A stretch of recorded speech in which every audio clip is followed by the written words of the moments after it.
Hello everyone and welcome back to the channel. Before we begin, I want to know where are you watching from and what time is it right now? Drop your answers in the comments below. I love seeing just how far our stories reach across the world. Now, let's rewind the clock to the 1920s.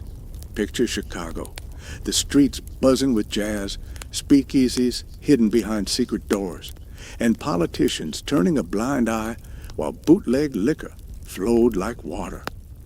In the middle of it all stood one man, Al Capone. To some, he was a ruthless gangster. To others, he was a modern-day Robin Hood. But no matter how you see him, one thing is certain. Al Capone became the most powerful criminal in American history. So, how did a kid from Brooklyn rise to control an empire worth millions and then lose it all? Let's start at the very beginning. The story of Alphonse Gabriel Capone begins long before the name Scarface became infamous across America. It begins with a family of Italian immigrants chasing a dream that millions of others also pursued, the American dream. Gabriele Capone and his wife Teresa were among the countless poor families who left southern Italy in the late 19th century. Life in Naples offered little hope. Poverty was crushing, jobs were scarce, and the future for their children looked dim. So, like so many of their countrymen, the Capones boarded a ship, crossed the Atlantic, and arrived in New York City in 1893. They carried very little in the way of possessions, but they carried determination. Gabriella was a barber by trade, and Teresa worked as a seamstress. They believed that in America, hard work could build a better life. They settled in Brooklyn, New York, an area that was rapidly filling with Italian, Irish, and Jewish immigrants. The neighborhood was vibrant, but also overcrowded, dangerous, and unforgiving. Tenement houses lined the streets, and families were crammed into small, poorly ventilated apartments. Poverty was not just common, it was expected. In this tough environment, on January 17th, 1899, their son, Alphonse Gabriel Capone, was born. He would be the fourth of 9 children, one of many mouths to feed in a household where survival was always the top priority. Brooklyn childhood. Brooklyn in the early 1900s was a place where a child grew up fast. For young Al, the streets were both a playground and a classroom. The immigrant children formed their own groups for protection and friendship, and gangs quickly emerged as the most powerful force in the neighborhood. Al was not the biggest boy on the block, but he was confident and sharp. He had a natural charisma that made him a leader among his peers.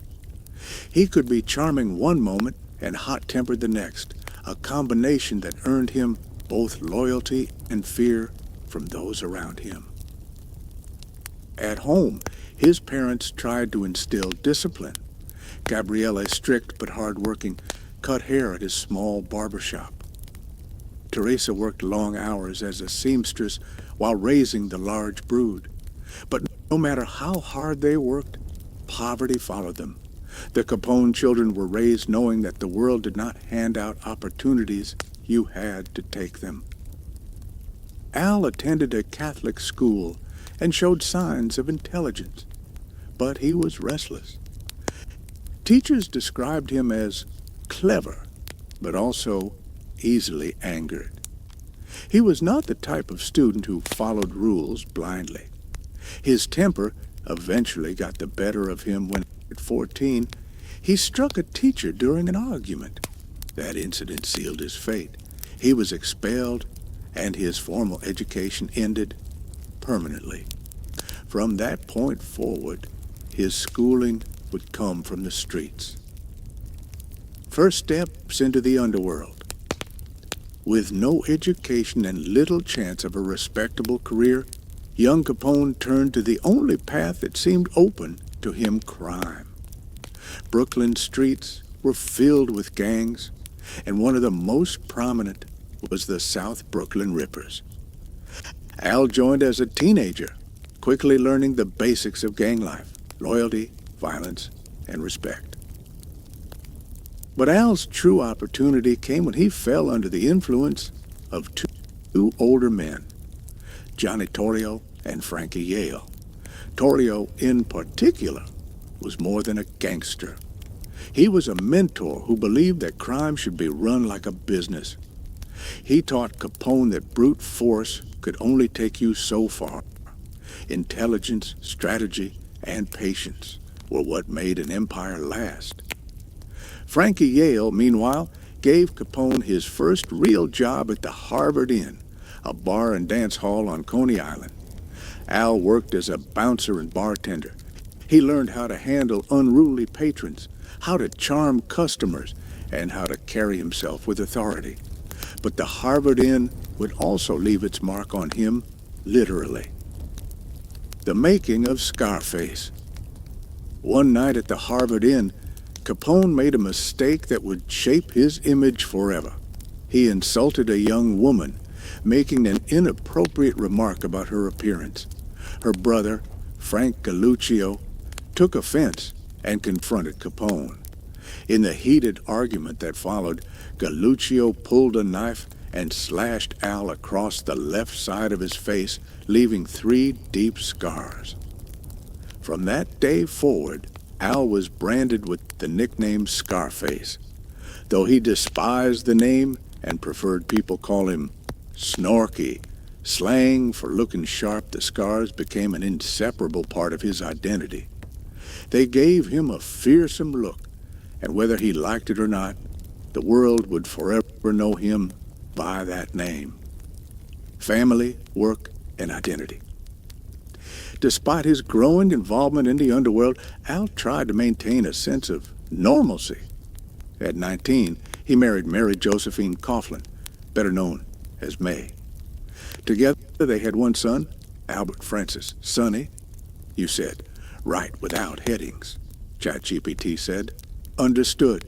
Here's Chapter 1, the early years of Al Capone, approximately 3,000 words, written continuously like a flowing documentary script, no headings, just a gripping story. The story of Alphonse Gabriel Capone does not begin with his crimes in Chicago, but with a family searching for a better life. In 1893, Gabriele and Teresa Capone left their home in Naples, Italy, carrying little more than hope for opportunity. Like millions of immigrants of their time, they were poor, tired, and desperate for change. They landed in New York City, where they settled in Brooklyn, a crowded neighborhood full of fellow Italians, Jews, and Irish immigrants. It was a place alive with sounds of street vendors, children running barefoot through alleys, and the constant struggle to survive. In these cramped tenements, survival was a daily battle. On January 17, 1899, Alphonse Gabriel Capone was born. He was the 4th of 9 children, another mouth to feed, in a household where food was never guaranteed. His father worked long hours as a barber, and his mother took on sewing jobs while raising the large family. Their lives were tough but honest. They wanted more for their children, but the Brooklyn streets taught lessons that no parent could undo. For young Al, those streets were both a playground and a school. Brooklyn, in the early 1900s, was not forgiving. Immigrant children banded together into groups for protection, and out of those groups grew the gangs that controlled neighborhoods with fists, knives, and guns. Al was not the biggest boy in his gang, but he had presence.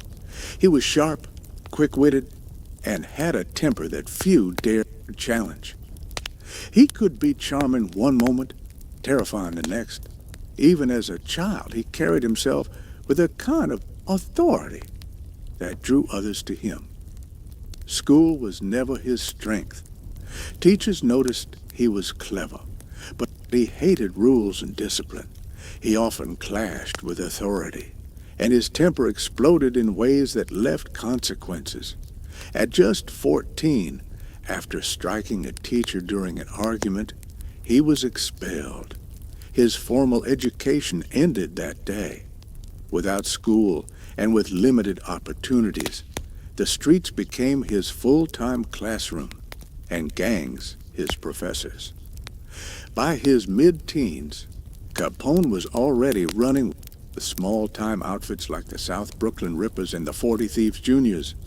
They were rough neighborhood gangs, but they gave Al his first taste of power, loyalty, and violence.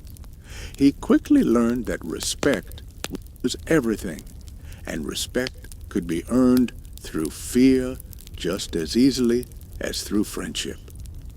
These lessons hardened him, but they also gave him the instincts that would later allow him to rise above other street thugs. Capone's life took a major turn when he connected with Frankie Yale, a gangster who ran the Harvard Inn, a saloon and dance hall on Coney Island. Yale gave Capone a job as a bouncer and bartender. It was here that Al learned how to deal with drunks, how to command a room, and how to project authority. The Harvard Inn exposed him to the world of organized crime in a way that the street gangs never could. He saw gambling, prostitution, bootlegging, and protection rackets up close. It was a world of easy money, but it was also dangerous. One night, while working at the Harvard Inn, Capone made a mistake that would mark him forever. He insulted a young woman, and her brother, Frank Galluccio, immediately confronted him. The argument escalated, and Galluccio slashed Capone's face 3 times with the knife, leaving deep scars running from his ear to his mouth. From then on, Al was branded with the nickname Scarface. He hated it. He preferred people call him Snorky, a slang word meaning stylish or sharp. He even tried to hide the scars by tilting his head away from photographers. But the damage was done, and the image of Scarface would follow him for life. Despite his growing reputation, Capone tried to balance crime with family life. In 1918, he married Mary Josephine Coughlin, known as May, an Irish girl. Their son, Albert Francis, nicknamed Sonny, was born shortly after. For all of his ruthlessness on the streets, Al was said to be a devoted husband and father. He wanted a better life for his family than the poverty he had grown up in, and crime was the fastest path to wealth. Around this time, Capone fell under the influence of Johnny Torrio, a respected gangster who was both feared and admired in New York. Torrio was different from most criminals. He believed crime should be run like a business, with organization, discipline, and patience. He discouraged reckless violence and taught Capone that brains could achieve more than brute force. This mentorship would shape Capone's future more than anything else. Still, New York had its limits. Capone was ambitious, and the city was crowded with rival gangs, each fighting for territory. Torrio, however, saw an opportunity elsewhere. In Chicago, the underworld was ripe for expansion. Torrio had already moved there to work with his uncle, a brothel owner, and he called for Capone to join him. Chicago was different from New York. It was a booming city, growing fast with corrupt politicians and police officers who were willing to look the other way for the right price. Capone made the move west, leaving behind the streets of Brooklyn for the promise of something greater, It was a decision that would change his life and the history of organized crime in America. In Chicago, he would transform from a young street tough into a kingpin who controlled an empire worth millions. But before the world knew him as the untouchable Al Capone, he was just a boy from Brooklyn, the son of immigrants, scarred by both poverty and violence, shaped by the streets, and driven by a hunger for power and respect. The seeds of his empire had been planted in those early years in the crowded tenements of Brooklyn, in the fights on the street corners, in the back rooms of the Harvard Inn, and in the lessons taught by men like Johnny Torrio. The foundation of Scarface's empire was not built in Chicago. It was built here in his childhood, where survival forged ambition and ambition demanded power. And as the young Capone boarded trains and walked new streets in Chicago, he carried with him not just scars on his face, but scars in his soul. Reminders of a world that rewarded the strong and punished the weak. In the years to come, those lessons would make him rich, feared, and ultimately legendary. When Al Capone arrived in Chicago in the late 1910s, the city was already a battleground of politics, vice, and ambition. Unlike New York, where every block had a rival gang, Chicago was a city with room to grow. It was a city bursting with opportunity. And opportunity in those days meant vice, gambling, prostitution, and above all, alcohol. The 18th Amendment had just gone into effect, banning the manufacture, sale, and transportation of liquor. But while the law tried to dry up America, the thirst of the people only grew stronger. In Chicago, this thirst would become the foundation of a criminal empire. Johnny Torrio welcomed Capone as more than just muscle. Torrio was a strategist. He had already built connections in the city through his uncle, Big Jim Colosimo, who ran a network of brothels. Capone started at the bottom, working as a bouncer, bartender, and enforcer. But Torrio saw his potential.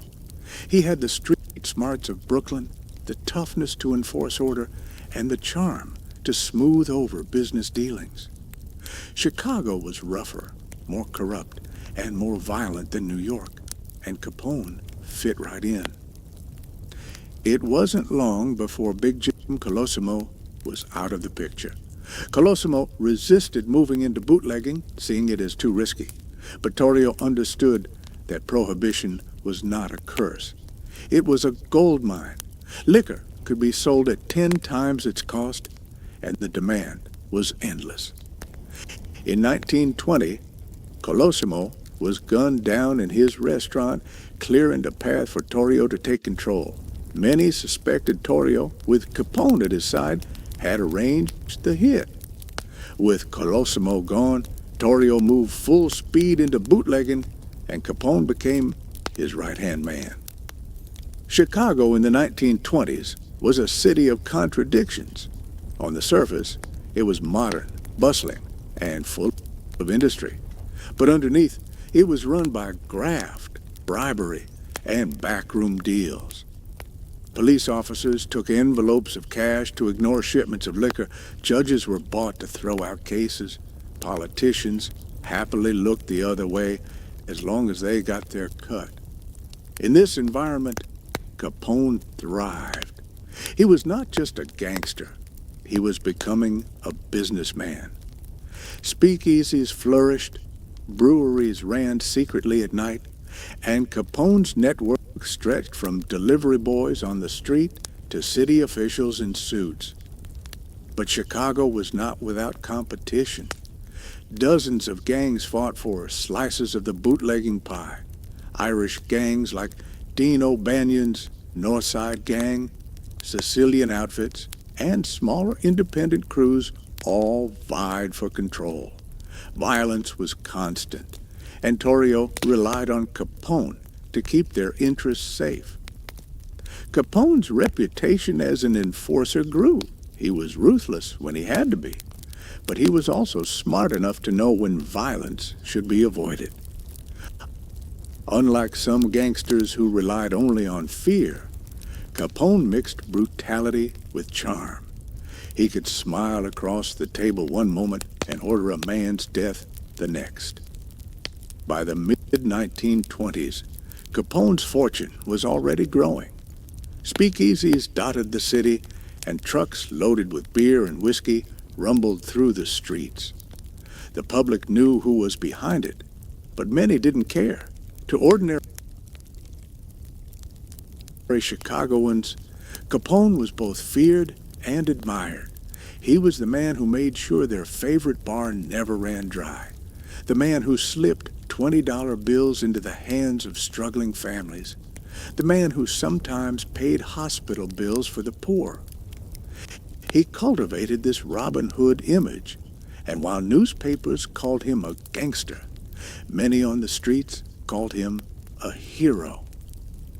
Yet the violence was impossible to ignore. Rivalries escalated, and Chicago became one of the bloodiest cities in America.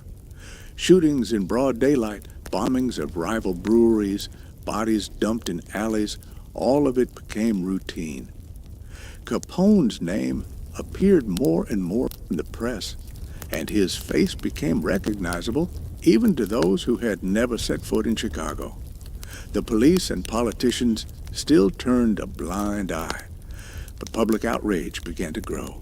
The city was descending into chaos, and at the center was Al Capone. In 1925, everything changed. Torrio, Capone's mentor, was ambushed outside his home by the North Side gang. He barely survived, but the attack shook him. Torrio had had enough of the gangster life. He handed over the entire operation to Capone and retired to Italy. At just 26 years old, Al Capone was now the boss of the most powerful criminal organization in Chicago. Capone wasted no time in expanding the empire. He set up headquarters at the Lexington Hotel, transforming it into his base of operations. The building became both fortress and office, with guards patrolling the halls and secret rooms for meetings. From here, he controlled breweries, distilleries, gambling dens, brothels, and speakeasies. His network generated tens of millions of dollars each year, a staggering sum in the 1920s. Capone himself lived extravagantly, buying mansions, driving luxury cars, and wearing custom-tailored suits. He was the picture of wealth and power, and the press ate it up. Reporters followed him everywhere, painting him as both villain and celebrity. Some stories focused on his generosity, the gangster who fed the poor during Christmas, who tipped waiters with $100 bills, who gave to charities. Others highlighted the bloodshed, the gang wars, and the countless murders attributed to his name.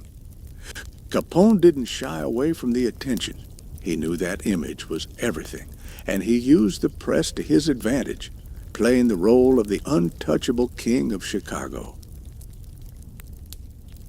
But power always comes with enemies.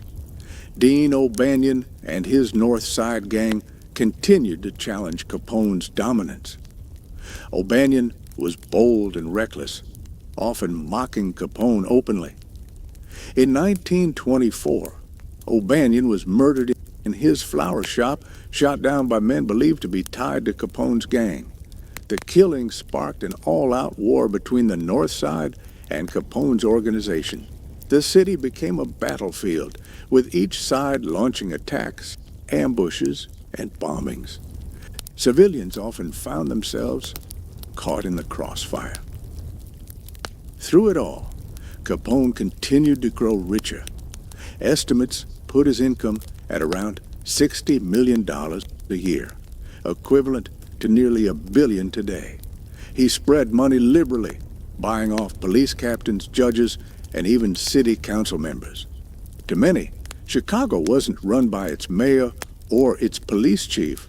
It was run by Al Capone.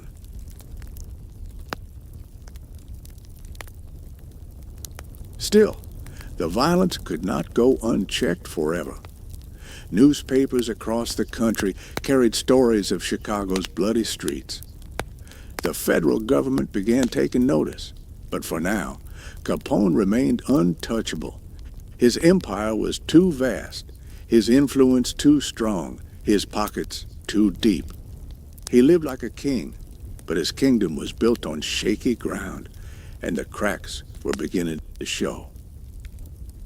By the late 1920s, Capone's name had become legend. He was no longer just a gangster. He was America's gangster. In Chicago, people whispered his name with a mix of fear and admiration. In New York, Los Angeles, and beyond, newspapers printed his face on the front page. Hollywood would soon turn him into inspiration for movies. He was larger than life, but he was also trapped in a cycle of violence that could only end one way. The empire was strong, but the enemies were many. The North Side gang was still determined to take him down. Federal agents were beginning to pay closer attention, and Capone himself was becoming increasingly reckless, enjoying the spotlight a little too much, trusting that his wealth and influence could protect him forever. For a time it did, but every king has challengers, and every empire eventually falls. In the winter of 1929, that reality would come crashing down in a hail of gunfire that shocked the nation and cemented Capone's place in history. But before that day, before the massacre that would define his reign, Al Capone stood at the height of his power, a man who had turned the law of Prohibition into the law of Capone. By the late 1920s, Al Capone was no longer just a gangster. He was Chicago's ruler in everything but name. His reach extended from the dingy speakeasies hidden behind soda shops to the gilded halls of city politics. Everyone knew who called the shots. Every barrel of bootleg beer, every shipment of Canadian whiskey, every roll of dice in a smoky back room, all of it passed through the empire of Al Capone.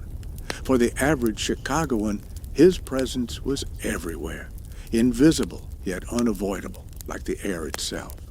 And for Capone, life had never been more dangerous or more profitable.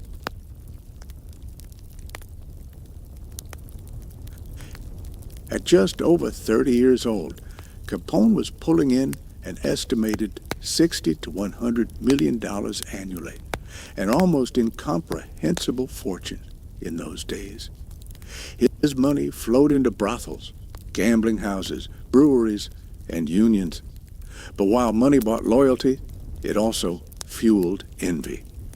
Capone had enemies on all sides, and the blood spilled in Chicago's streets became a daily reminder that power could be both intoxicating and deadly. The North Side Gang, led first by Dean O'Banion and later by Jaime Weiss and Bugs Moran, became Capone's fiercest rival. These men weren't simply competitors. They were determined enemies, intent on destroying him. The North Siders had their stronghold, and Capone had his, and in between lay a battlefield of city streets and alleys soaked in gunfire. For Capone, the war wasn't just about territory. It was personal, fueled by vendettas, betrayals, and the constant threat of ambush. Yet, even as bullets flew, Capone managed to cultivate an image of generosity. He donated to charities, paid hospital bills, and famously opened soup kitchens during the Great Depression. Reporters loved to write about the contradictions of the man, the brutal gangster who could also be the benevolent benefactor. Capone played into this, knowing that public opinion could sometimes be as powerful as a Tommy gun. The papers made him a celebrity. To some, he was public enemy number one. To others, he was the working man's champion. But behind the headlines, the violence escalated. Torrio's departure had left Capone in full control, and he was more aggressive, more flamboyant, less cautious. His men were loyal, but loyalty in Chicago was fragile.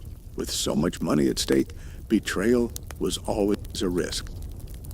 Capone knew this, which is why fear remained his most effective weapon. Those who crossed him often met their end in back alleys, in parked cars, or on the steps of their own homes.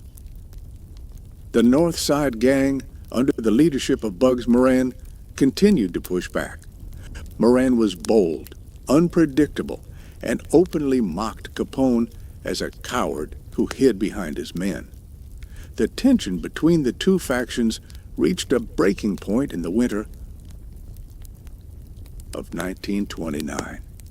Capone had grown tired of Moran's interference, his hijacking of liquor trucks, his attempts to muscle in on Capone's profits. Something had to be done, and Capone decided it was time to end the war once and for all. On February 14th, 1929, one of the most infamous events in American crime history unfolded. At a garage on North Clark Street, members of the North Side Gang gathered, expecting a delivery of bootleg whiskey. Instead, they were met by four men, two dressed as police officers, who ordered them to line up against the wall. Believing it to be just another raid, the gangsters complied. Moments later, the sound of machine guns echoed through the cold Chicago morning. When the smoke cleared, 7 men lay dead, their bodies riddled with bullets. It was a massacre so brutal, so shocking, that it stunned the entire nation. Although Al Capone was in Florida at the time, few doubted who was behind the killings. The St. Valentine's Day Massacre became forever tied to his name. Newspapers across America plastered the story on their front pages. Politicians condemned the lawlessness of Chicago. The image of Capone as a charming, if ruthless businessman began to crumble. Now, he was seen as the embodiment of organized crime's savagery. For Capone, the massacre was both a victory and a curse. Bugs Moran escaped the slaughter and survived to fight another day, but the North Side Gang was severely weakened. Capone's grip on Chicago tightened, yet the cost was high. The massacre brought national attention, and with it, new enemies. Law enforcement, which had often looked the other way, now came under pressure to act. The federal government could no longer ignore Chicago's blood-soaked streets. Capone had become too powerful, too visible, too notorious. Even as his empire reached its peak, cracks were forming beneath the surface. Rival gangs still lingered, ready to pounce on any weakness. The public's tolerance for violence was wearing thin, and in Washington, D.C., a young, determined group of federal agents began to focus their attention squarely on Alphonse Capone. For now, though, Capone basked in the glow of his empire. He attended lavish parties, mingled with celebrities, and lived as though he were untouchable. He had conquered Chicago. But history has shown that no empire, no matter how vast, lasts forever. And Capone's was about to be tested in ways he never imagined. By the end of the 1920s, Al Capone stood at the very height of his empire. His name was known in every corner of America. He had survived gang wars, bought off politicians, outwitted police, and outgunned his rivals. He had money, power, and influence that stretched far beyond the streets of Chicago. But fame has a way of drawing attention, and for Capone, that attention came from the one enemy he could not bribe, intimidate, or kill: the United States government. The St. Valentine's Day Massacre had changed everything. Until then, Capone had managed to balance his image, at times feared as a gangster, but at other times admired as a benefactor of the poor. But 7 men shot down in cold blood, their bodies riddled with bullets against a warehouse wall, had left the nation horrified. Newspapers screamed of Chicago's bloodbath, and politicians in Washington demanded action. The local police had long been compromised, judges were bought, and city officials were in Capone's pocket. But the federal government could not afford to be embarrassed any longer. Chicago was out of control, and Al Capone was at the center of it. Capone, ever confident, dismissed the scrutiny. He continued to live lavishly, throwing parties at his Miami estate, dining in the best restaurants, and strutting around Chicago in expensive suits with diamond-studded jewelry. He gave interviews to the press, smiling for the cameras, presenting himself as a businessman unfairly targeted by jealous rivals. But behind the scenes, federal agents were tightening the net. President Herbert Hoover himself took a personal interest in bringing Capone down. He instructed the Treasury Department and the Justice Department to focus all resources on the gangster. Traditional charges like murder or bootlegging were difficult to prove. Witnesses disappeared. Jurors were bribed. Evidence mysteriously vanished. But Capone had one weakness he could not cover up: his money. For years, he had lived like a king, spending freely, while never once filing a tax return. To most men, tax evasion seemed a minor offense compared to murder and racketeering, but to the government, it was the opening they needed. A small, determined team of federal agents, later called the Untouchables, began gathering evidence. Led by Elliot Ness, they targeted Capone's illegal breweries and supply chains, raiding warehouses, seizing trucks, and arresting his men. Ness and his team earned their name because they could not be bribed, something Capone had relied on his entire career. At the same time, another group of Treasury agents, accountants, and investigators quietly tracked Capone's finances. Every payment, every check, every receipt left behind by careless bookkeepers became ammunition in the government's case. Capone, who had always felt untouchable, began to sense the pressure. His empire was too big to hide. Competitors were gone, but now the law itself was his enemy.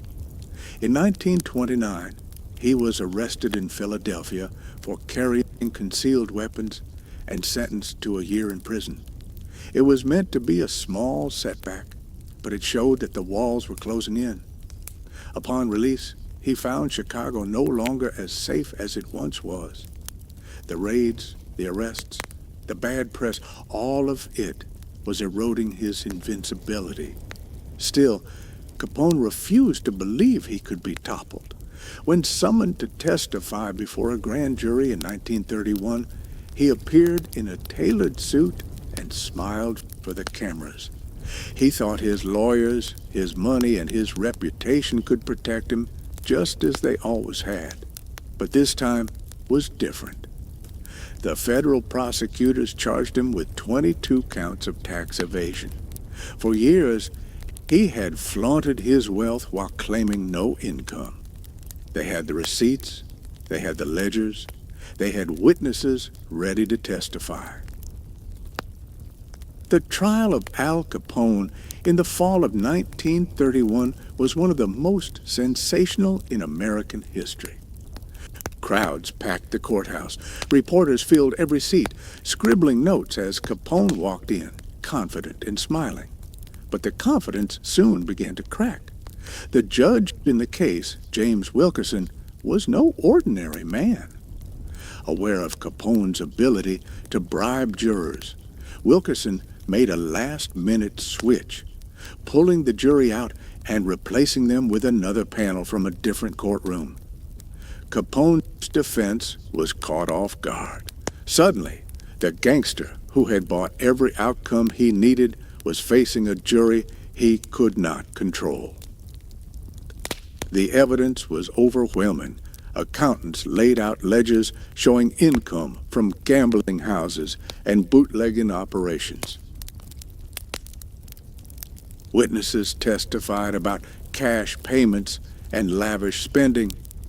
Capone's defense tried to argue that he was just a businessman, that the money was never truly his, that the government was unfairly targeting him. But the jury was not convinced.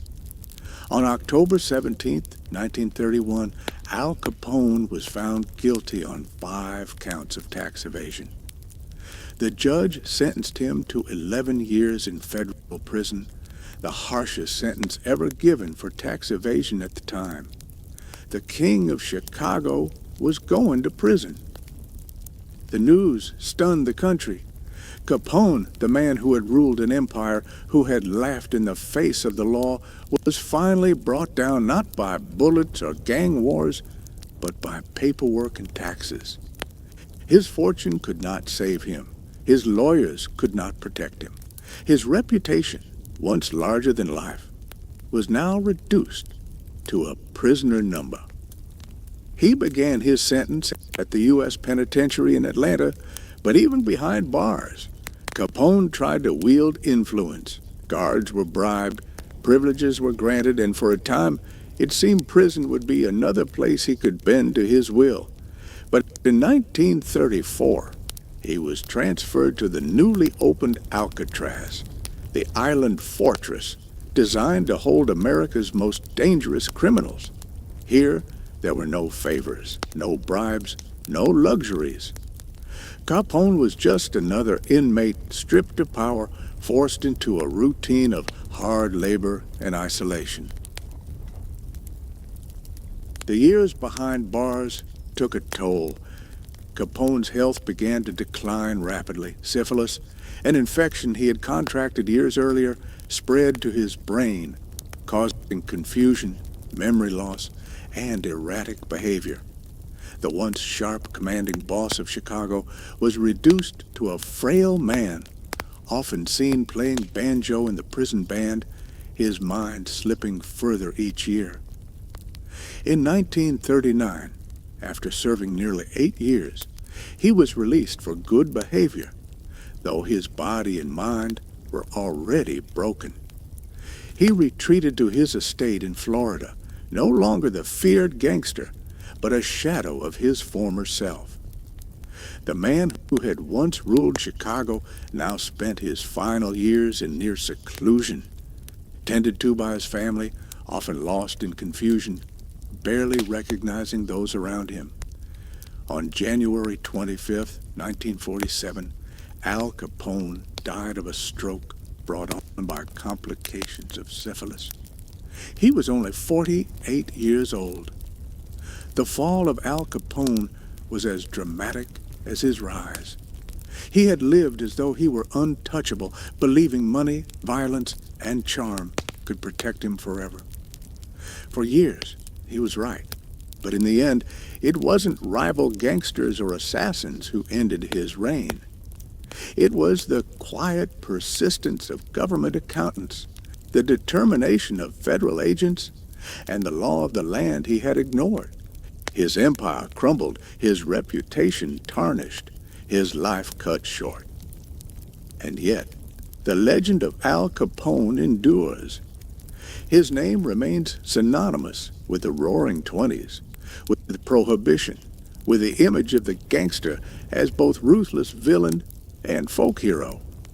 His story is a reminder of the power of ambition, the seduction of wealth, and the inevitability of justice. At his peak, he was the king of Chicago. At his end, he was a sick, forgotten man. But in history, he is eternal, the most famous gangster America has ever known. When Al Capone died in 1947, the world did not mourn him in the way it might have mourned a politician, a general, or a president. Yet, his passing was headline news across the globe. The newspapers called him everything from America's most notorious gangster to the symbol of the lawless era. For many, his death marked the end of the Roaring Twenties once and for all, a final closing chapter to a time when bootleggers, flappers, jazz, and gangsters ruled the headlines. But Al Capone's story did not end with his death. In many ways, it was just beginning. His life became legend almost instantly. Hollywood directors used him as inspiration for ruthless mob bosses. Novelists borrowed his persona to create fictional kings of crime. The public, fascinated by his mix of charm and brutality, could not let go of his image. He had lived larger than life, and now he was destined to be remembered that way. In the years that followed, Capone was both demonized as a killer and glorified as a folk hero. He was the man who outsmarted the government, the man who fed the poor, the man who ruled Chicago. But separating the myth from reality has never been simple. Capone himself cultivated an image carefully, playing the press to make himself seem both terrifying and benevolent. He posed for photographs, granted interviews, and even joked with the reporters. He once famously said, "I am just a businessman giving the people what they want." To some, he was. He kept the liquor flowing during Prohibition, when ordinary citizens wanted a drink, but the law said no. He opened soup kitchens during the Depression, feeding thousands who otherwise would have gone hungry. These acts of generosity gave him a Robin Hood aura, one that has lingered in popular memory. Yet the darker truth cannot be ignored. Capone's empire was built on violence, corruption, and fear. Hundreds of men were killed during his reign, whether in gang wars, ambushes, or quiet disappearances. Businessmen who refused to cooperate were threatened, beaten, or worse. Entire neighborhoods lived under the shadow of his control. Bribes flowed so freely that the very fabric of Chicago's political system was compromised. For all his talk of being a businessman, Capone's product was crime itself. Still, his influence reshaped America. Capone forced the federal government to evolve, to create new tools for fighting organized crime. The use of tax evasion charges pioneered in his case became a model for bringing down criminals who seemed otherwise untouchable. The creation of federal law enforcement agencies with national jurisdiction, the rise of the FBI, and the professionalization of policing in the United States were all in part responses to the chaos of Capone's Chicago. His empire revealed the weaknesses in America's institutions, and those weaknesses had to be corrected. Culturally, Capone became the template for the gangster as we know him today. Without Capone, there would be no cinematic mob bosses like Vito Corleone, no television icons like Tony Soprano. The sharpsuit, the fedora, the cigar, the mix of ruthlessness and charm, these images are Capone's legacy as much as any crime he ever committed. He was the gangster who became larger than his crimes, who turned into an idea, a symbol.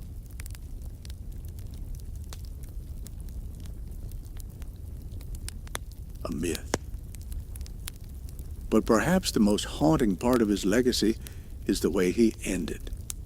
At his peak, he was untouchable, the king of Chicago, the man who could bend judges and police captains to his will.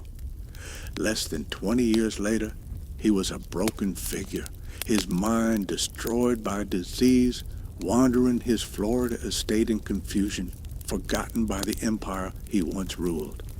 It is a reminder of how fleeting power can be, how quickly empires crumble, how no man, no matter how rich or feared, escapes the passage of time. For Chicago, Capone left scars that lasted decades. The city became forever linked with his name, its history stained with his legacy. Even today, tours of Chicago include stops at Capone's old haunts, stories of his tunnels, his safe houses, his headquarters. His shadow still lingers on the city streets, whispered in the same breath as its history of jazz, politics, and industry. And for America, Capone remains the symbol of the gangster era. Ask anyone to name a mobster, and his name will almost certainly come first. He is remembered more vividly than Lucky Luciano, more infamously than Dutch Schultz, more dramatically than John Dillinger. Capone became the archetype. His name lives on in books, movies, television, video games, and songs. He is immortal, not because of what he built, but because of how completely he came to represent an age. In the end, Al Capone's story is a story of America itself, of ambition, greed, excess, corruption, and downfall. He rose from nothing, the son of poor immigrants in Brooklyn, to become one of the most powerful men in the country. He lived in luxury, commanded armies of men, and, for a time, bent the rules of society to his will. But he also revealed the cost of such power, endless bloodshed, corruption, and the eventual collapse of everything he built. Al Capone died at just 48 years old, but his name lives on nearly a century later. He is remembered as both a villain and a legend, both a warning and an icon. His empire turned to dust, but his story endures, forever entwined with the history of the Roaring Twenties, the madness of Prohibition, and the myth of the American gangster.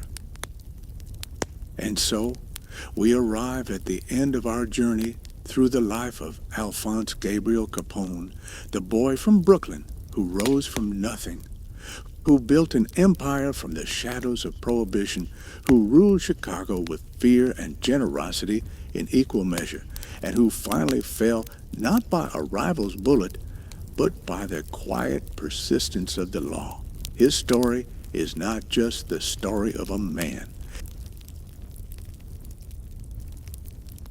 It is the story of an era.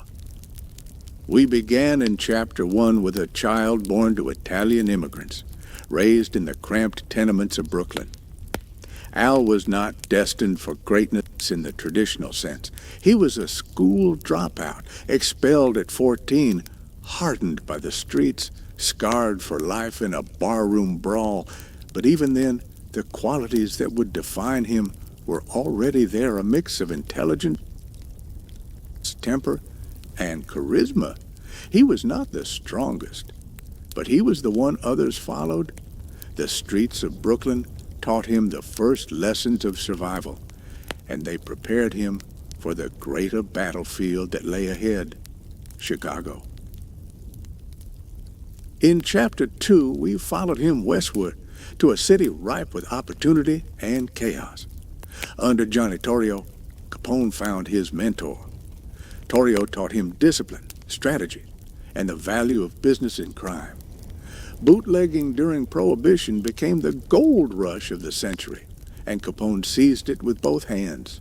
From speakeasies to breweries, from bribed police to politicians in his pocket, he learned how to build not just a gang, but an empire. And when Torrio retired after a near-fatal ambush, Capone stepped into full control.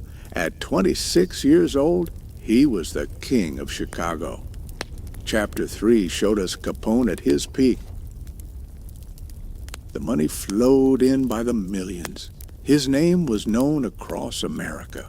He dined with celebrities, tipped waiters with $100 bills, and opened soup kitchens for the poor. Yet his empire was always soaked in blood. Rival gangs fought back. The streets ran with bullets, and the St. Valentine's Day Massacre shocked the nation. 7 men slaughtered against a garage wall became the defining image of his reign. Though Capone was hundreds of miles away, the massacre bore his fingerprints, and with it, his carefully balanced image began to crumble. He was no longer seen as merely a businessman or a Robin Hood. He was the face of organized crime. In Chapter 4, the tide turned. The federal government, humiliated by years of lawlessness, finally declared war on Capone. Elliot Ness and his untouchables raided his breweries, while Treasury agents traced every dollar. Murder charges failed, witnesses vanished, but in the end, Capone was undone by something no bullet could stop: taxes. His trial in 1931 was a spectacle, a circus of reporters and lawyers, but when the gavel came down, the King of Chicago was sentenced to 11 years. Capone, the man who believed he could bribe or intimidate anyone, was sent to prison. First Atlanta, then Alcatraz. Behind those cold walls, stripped of power, his health crumbled. Syphilis ate away at his brain, leaving him a broken man. The gangster who once commanded armies of gunmen was reduced to playing banjo in a prison band, lost in confusion. Released at last in 1939, he retreated to Florida, where he spent his final years in decline, dying at just 48. And in Chapter 5, we reflected on what remained after his death. Capone the man was gone, but Capone the legend had only just begun. Hollywood turned him into an icon. His style, the suits, the fedora, the cigar became the blueprint for the gangster in film and television. His name lived on in whispers on Chicago streets, in history books, in the very DNA of America's fascination with crime. He became the archetype, the yardstick by which all other mobsters would be measured. His story was both cautionary tale and cultural myth. The immigrant son who rose to power, the criminal genius who outplayed the law, and the fallen king whose empire turned to dust. Looking back now, we see the duality of Capone's life. He was a provider and a predator, a man who gave to the poor but took from society. He lived as though the rules did not apply, and for a time they didn't. His money bought him friends, his violence silenced his enemies, and his charisma won him fame. But in the end, no man escapes justice forever. Capone's fall proved that even the most powerful gangster can be brought low, not by rivals with guns, but by the relentless machinery of the law. So what, then, is Al Capone's true legacy? Is he remembered as the ruthless murderer behind countless deaths? Or the larger-than-life figure who fed the hungry when the government failed? Is he the villain or the folk hero? The answer is both, and that is what makes his story endure. He was not just a man. He was a paradox, a reflection of America's own contradictions during the Roaring '20s, lawless and lawful, generous and cruel, brilliant and self-destructive. May.